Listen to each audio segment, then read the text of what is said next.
الحمد للہ وحدہ والصلاة والسلام علی من لا نبی بعدہ اما بعد۔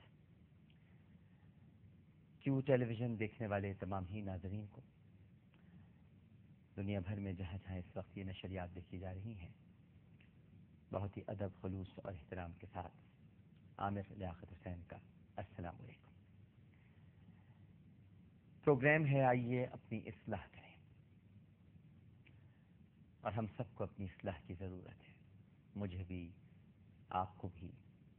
ہم سب میں کہیں نہ کہیں کوئی نہ کوئی کمی ضرور موجود ہے۔ جب کمی ہوتی ہے تبھی آنکھوں میں نمی ہوتی ہے، لیکن اس کے لیے کمی کا احساس ہونا بہت ضروری ہے،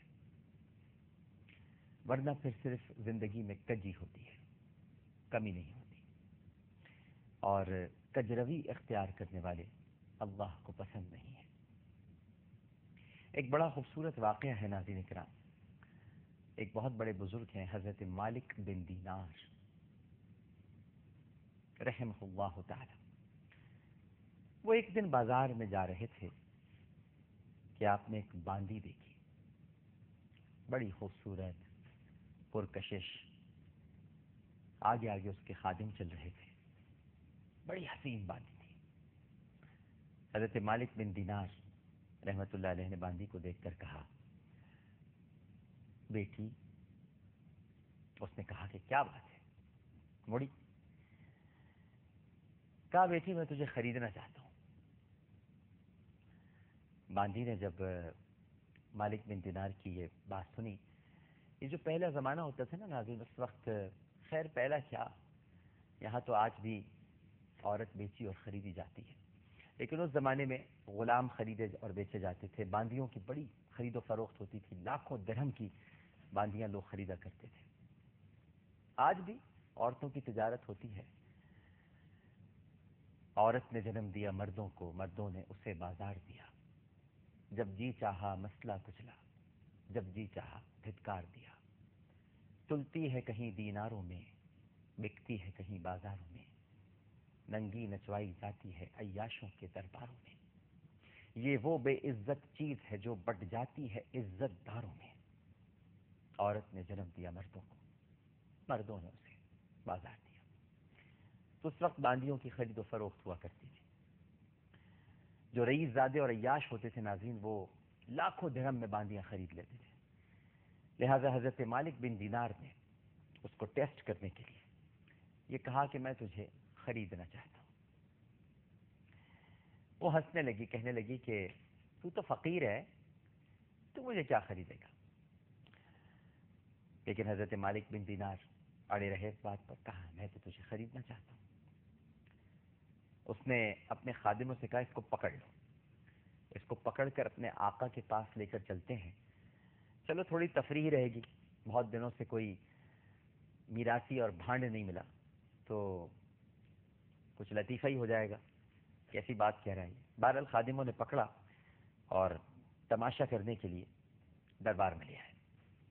جب دربار میں لے کر آئے تو ان کا جو آقا تھا وہ تخت پر بیٹھا ہوا تھا۔ ہمارے یہاں بھی بڑے بڑے آقا تخت پر بیٹھے رہتے ہیں۔ ان کا سردار تخت پر بیٹھا تھا اور نوکرانی ہنسنے لگی، کہنے لگی کہ آج تو بڑا لطیفہ ہو گیا۔ تو سردار نے کہا کہ بھائی کیا لطیفہ ہو گیا، ذرا ہم بھی تو سنیں۔ کہنے لگی، بڑے میاں کہتے ہیں میں تمہیں خریدنا چاہتا ہوں۔ یہ جو موصوف ہیں فقیر سے ہیں، کہہ رہے ہیں میں تمہیں خریدنا چاہتا ہوں اور میں تمہیں اپنے پاس رکھوں گا۔ ساری محفل ہنسنے لگی، قہقہے بلند ہو گئے، ٹھٹے لگانے لگے، ارے بڈھے صاحب آپ خریدیں گے؟ سردار کہنے لگا، واقعی کیا خریدنا چاہتے ہو؟ اس نے کہا کہ ہاں خریدنا تو چاہتا ہوں، لیکن قیمت کیا لوگے؟ سردار نے کہا تم کیا دو گے؟ اس نے کہا یہ تیری جو باندی ہے اس کی قیمت تو 2 گٹھلیوں سے بھی زیادہ نہیں ہے، اور 2 گٹھلیاں بھی عام گٹھلیاں نہیں، وہ کھجور کی گٹھلیاں، ایسی گٹھلیاں جنہیں چوس کر پھینک دیا گیا ہو اور کھجور کا ذرہ برابر بھی حصہ اس پہ نہ لگا ہوا ہو، اس سے زیادہ تیری باندی کی قیمت نہیں ہے۔ اب تو پورا دربار ہنسنے لگا، یہ تو پاگل ہے، یہ تو پاگل آ گیا بھائی، ایک تو باندی خریدنا چاہتا ہے اور پھر کہتا ہے کہ 2 گٹھلیاں دوں گا اور ایسی 2 گٹھلیاں دوں گا کہ جن پر ذرہ برابر بھی کھجور نہ لگا ہو۔ سردار نے کہا کہ بڑے میاں کیا کہہ رہے ہو، کچھ عقل میں، کچھ ہوش میں ہو۔ سردار تو سردار ہوتے ہیں نا ناظرین، تخت پر جب بیٹھتے ہیں تو بڑے مغرور ہو جاتے ہیں، متکبر ہو جاتے ہیں، اس رونق سے وہ جیتے ہیں کہ مرنا ہی نہیں ہے، تخت پر بیٹھے ہیں یوں جیسے اترنا ہی نہیں ہے۔ سردار تو سردار ہوتے ہیں۔ کہنے لگے حضرت مالک بن دینار، بھائی بات یہ ہے کہ تیری اس لونڈی میں جو ہے نا بڑی کمیاں ہیں، بڑی خامیاں اس کے اندر ہیں، اس وجہ سے اس کی قیمت 2 گٹھلیوں سے زیادہ نہیں ہے۔ سردار نے کہا کیا بات کر رہے ہو، اس میں کمیاں؟ کیا حسن و جمال ہے، کیا حسین چہرہ ہے، کیا خوبصورتی ہے، اور تم کہہ رہے ہو کہ اس میں کمیاں ہیں؟ ذرا بتاؤ تو صحیح، کمیاں کیا کیا ہیں؟ تو مالک بن دینار نے کہا کہ بھئی دیکھو، پہلی کمی تو یہ ہے کہ اگر خوشبو نہ لگائے تو اس کے پسینے سے جسم میں بدبو آنے لگے گی۔ دوسری کمی یہ ہے کہ اگر روزانہ دانت صاف نہ کرے تو اس کے منہ سے اتنی بدبو آئے گی کہ اس کے قریب بیٹھنا مشکل ہو جائے گا۔ تیسری کمی اس کے اندر یہ ہے کہ اگر روزانہ کنگھی نہ کرے تو سر میں جوئیں پڑ جائیں گی، اور اگر جوئیں پڑ جائیں گی تو پھر وہ اڑ کے دوسروں کے سر میں بھی جائیں گی۔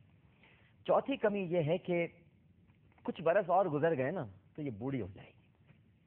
اور پانچویں کمی یہ ہے کہ نجاست اس کے اندر رہتی ہے، نجاست کے ساتھ ساتھ یہ اپنی زندگی گزارتی ہے۔ غم اس میں ہے، دکھ اس میں ہے، لڑائی اس میں ہے، غصہ اس میں ہے، جلال، غصہ، اور اپنی خواہش پوری کرنے کے لیے تجھ سے محبت کرتی ہے، لہذا اس کی محبت سچی نہیں ہے بلکہ غرض کی محبت ہے۔ اب سب لوگ بڑی حیرانگی سے سن رہے تھے۔ پھر مالک بن دینار نے جب یہ خاموشی دیکھی تو کہا ایک لونڈی میرے پاس بھی ہے، خریدو گے؟ سردار نے کہا تیرے پاس بھی لونڈی ہے؟ اچھا، کون سی لونڈی ہے تیرے پاس؟ کہا بتاؤ پہلے، خریدو گے کہ نہیں؟ سردار نے کہا کہ بتاؤ تو صحیح، کہ اس کے بارے میں ہم جانے تو صحیح کہ کیا ہے وہ لونڈی، تم نے تو ہماری لونڈی میں اتنی ساری کمیاں نکال دی، خامیاں نکال دی، اب اپنی لونڈی کے بارے میں کچھ بتاؤ۔ کہنے لگے کہ بھائی سن لو کہ وہ نطفے سے نہیں بنی بلکہ مشک، عنبر اور کافور سے بنی ہے، اور اس کے چہرے کا نور اللہ کے نور میں سے ہے۔ اس کی کلائی، اگر وہ اپنی صرف کلائی دنیا کو دکھا دے تو دنیا کی جو سات دنیا کے اندھیروں میں اور 7 زمینوں کے اندر روشنی ہی روشنی ہو جائے، اگر وہ صرف اپنی کلائی دکھا دے۔ اللہ اکبر، صرف اپنی کلائی دکھا دے۔ اور اگر اس کی کلائی سورج کو دکھائی جائے تو سورج کی روشنی اس کی روشنی کے سامنے کچھ نہیں ہوگی۔ سمندر میں تھوک ڈالے تو سمندر میٹھا ہو جائے، مردے سے بات کرے تو مردے میں روح پیدا ہو جائے۔ یہ مالک بن دینار اپنی لونڈی کے بارے میں بتا رہے ہیں۔ اپنے دوپٹے کو اگر لہرا دے تو سارے جہاں میں اس کی خوشبو پھیل جائے۔ 7 سمندر میں اگر تھوک دے تو سمندروں کا پانی میٹھا ہو جائے۔ اور پھر فرماتے ہیں کہ زعفران کے باغات میں اور مشک کے باغات میں اس کی پروان چڑھی ہے، اس کی پرورش ہوئی ہے۔ تسنیم کے چشمے کا پانی پیا ہے، اللہ کی جنت میں پروان چڑھی ہے، محبت میں سچی ہے، جھوٹ نہیں بولتی، بے غرض ہے۔ یہ ساری باتیں حضرت مالک بن دینار بتاتے جا رہے تھے اور سردار چپ چاپ بڑے غور سے بغور ان کو سنتا جا رہا تھا۔ بے وفا ہرگز نہیں ہے، محبت میں سچی ہے، وفا میں پکی ہے، نہ غصہ ہے نہ لڑائی، ہمیشہ راضی، ہمیشہ جوان، موت نہیں آئے گی اسے کبھی بھی۔ اب بتا، میری والی زیادہ بہتر ہے کہ تیری والی زیادہ بہتر ہے؟